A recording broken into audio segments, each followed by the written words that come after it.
Assalamu alaikum. My name is Dr. Tahira Jameel and I am working as a lecturer in Al Madina Institute of Medical Sciences, Peshawar. Today I am here to deliver a lecture on one of the topic of category B, that is history of pharmacy. So let us start with the topic of history of pharmacy. Pharmacy is a word derived from Greek word pharmakon which means drug or medicine. Pharmacy हमारे पास एक Greek word से derive हुआ है pharmakon which means drug or medicine.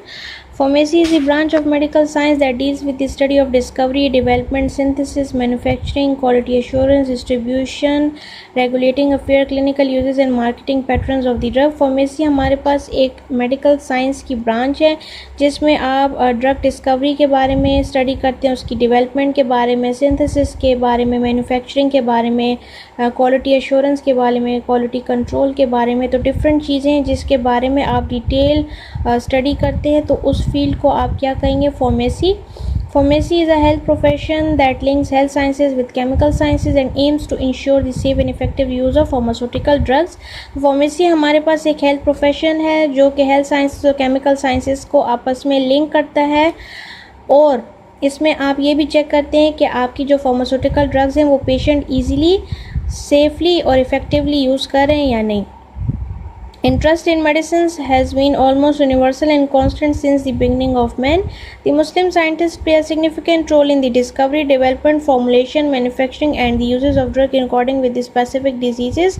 History की तरफ अगर देखा जाए तो मुस्लिम साइंटिस्ट ने अपना एक बहुत बड़ा रोल प्ले किया है कि उन्होंने मेडिकेशंस को मैन्युफैक्चर भी किया है, डिस्कवर भी किया है, डेवलप भी किया, उनकी फॉर्मुलेशंस वगैरह भी की है अकॉर्डिंग टू स्पेसिफिक डिजीज़ेस.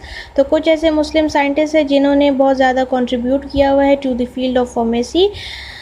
तो उसमें हमारे पास फर्स्ट जो मुस्लिम साइंटिस्ट जिनकी कंट्रीब्यूशन है फार्मेसी फील्ड में, उनका नाम है अल-किंदी.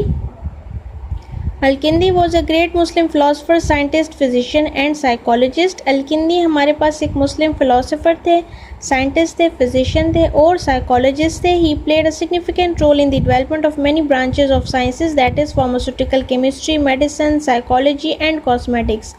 Al-Kindi का जो सबसे मेजर रोल था वो pharmaceutical chemistry में था, medicine, psychology and cosmetic industry में था.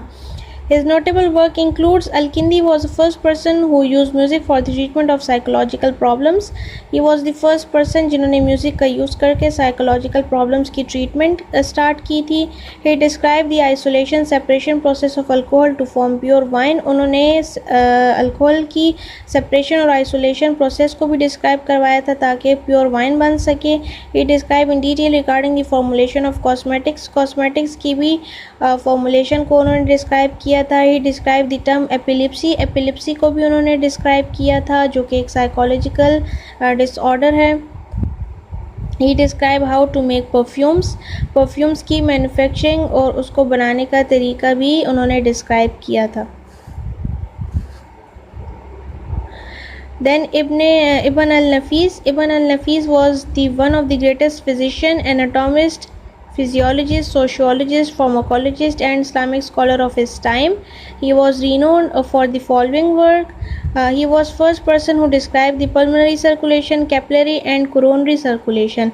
तो इब्न अल-नफीस हमारे पास फर्स्ट मुस्लिम साइंटिस्ट थे जिन्होंने pulmonary circulation, capillary and coronary circulation को डिस्क्राइब किया था. He describe in detail the anatomy and physiology of respiratory system, genito urinary system and GIT. उन्होंने एनाटॉमी और फिजियोलॉजी को डिस्क्राइब किया था रेस्पिरेटरी सिस्टम के, जेनिटो यूरिनरी सिस्टम के और जीआईटी के भी.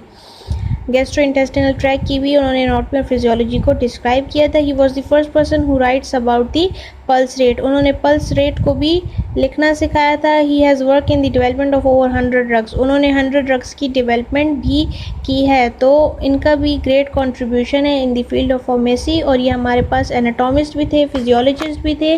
तो इन्होंने डिफरेंट सर्कुलेशंस की और डिफरेंट सिस्टम्स की भी एनाटॉमी फिजियोलॉजी को डिटेल से डिस्क्राइब किया था. और सबसे ग्रेट कि उन्होंने 100 ड्रग्स की डेवलपमेंट में भी अपना रोल प्ले किया था. Then we have Ibn Zuhar. Ibn Zuhar was the great Muslim scholar, physician, pharmacist and surgeon. His scientific work include he was the first person who described experimental surgery.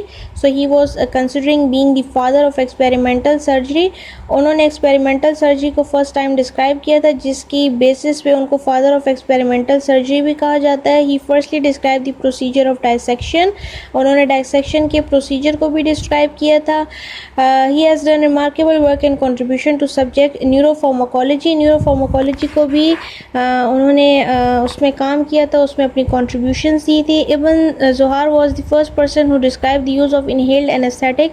So he was considered to be the pioneer of modern anaesthesiology. उन्होंने inhaled anaesthetics के बारे में भी detail description दी थी, उसको describe किया था. वो फर्स्ट पर्सन थे जिन्होंने इसके बारे में काम किया था, तो उनको आप मॉडर्न एनेस्थियोलॉजी का भी फाउंडर कह सकते हैं. तो इब्न ज़ुहार जो हैं वो एक फ़िज़िशियन थे, फार्मासिस्ट थे, सर्जन थे. तो उन्होंने भी डिफरेंट कंट्रीब्यूशंस की हैं सर्जरी की फील्ड में. उन्होंने डाइसेक्शन को डिस्क्राइब किया, उन्होंने न्यूरोफार्माकोलॉजी को डिस्क्राइब किया, और उन्होंने मॉडर्न एनेस्थियोलॉजी में भी अपना रोल कंट्रीब्यूशन पे किया है. Then we have Abu Ali Sina. Abu Ali Sina was a great physician, chemist and astronomer of his time.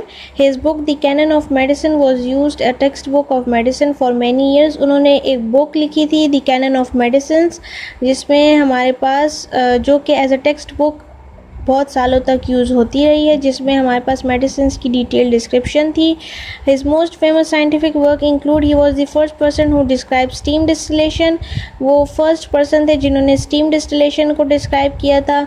उन्होंने डायग्नोसिस के प्रोसीजर को भी डिस्क्राइब किया था. उन्होंने कुछ psychiatric disease such as depression, mania, insomnia etcetera उनको भी डिटेल से डिस्क्राइब किया था.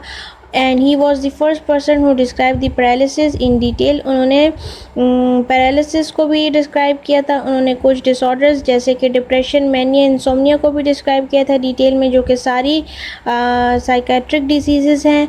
उन्होंने डायग्नोसिस के प्रोसीजर को भी फर्स्ट टाइम डिस्क्राइब किया था, स्टीम डिस्टिलेशन को भी डिस्क्राइब किया था, और उन्होंने कैनन ऑफ मेडिसिन एक बुक भी लिखी थी. Then we have Al-Biruni. Al-Biruni was a great pharmacist, physician and geologist. His famous scientific work includes he works in the development and progress of pharmacy field. He wrote a book Al-Sadana fil Tibb, which has a description of more 720 herbal drugs and these are arranged in alphabetical order. उन्होंने भी pharmacy field में बहुत ज़्यादा अपनी contributions दी हैं. तो उन्होंने एक बुक भी लिखी है अल-सदाना फिल तिब, जिसमें उन्होंने 720 हर्बल ड्रग्स के बारे में डिटेल डिस्क्रिप्शन दी है, जो कि सारे अल्फ़ाबेटिकल ऑर्डर में अरेंज्ड हैं.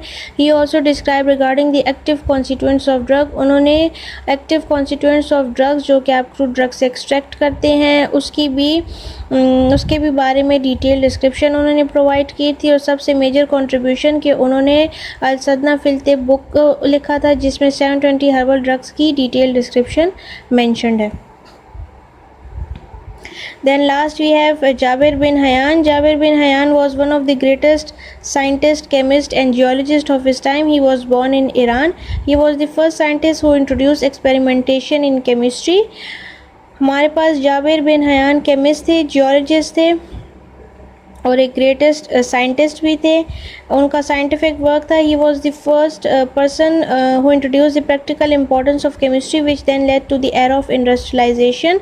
उन्होंने केमिस्ट्री और प्रैक्टिकल केमिस्ट्री के बारे में डिटेल डिस्क्रिप्शन दी थी, जिसके बाद इंडस्ट्रियलाइजेशन स्टार्ट हुई थी. He invented more than 20 laboratory equipments. More than 20 laboratory equipments को भी उन्होंने इन्वेंट किया था.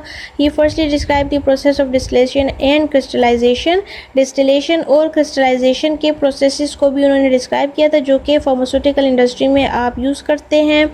He discovered many chemical substances that is nitric acid, hydrochloric acid and acetic acid. तो कुछ chemicals हैं वो भी उन्होंने डिस्कवर किए थे. He described the purification process of gold. तो gold की purification process को भी उन्होंने डिस्क्राइब किया था. तो ये कुछ उनकी मेजर कंट्रीब्यूशन है, लेकिन सबसे ज़्यादा मेजर कंट्रीब्यूशन उनकी प्रैक्टिकल केमिस्ट्री में है, जिसके बाद इंडस्ट्रियलाइजेशन स्टार्ट हुई थी.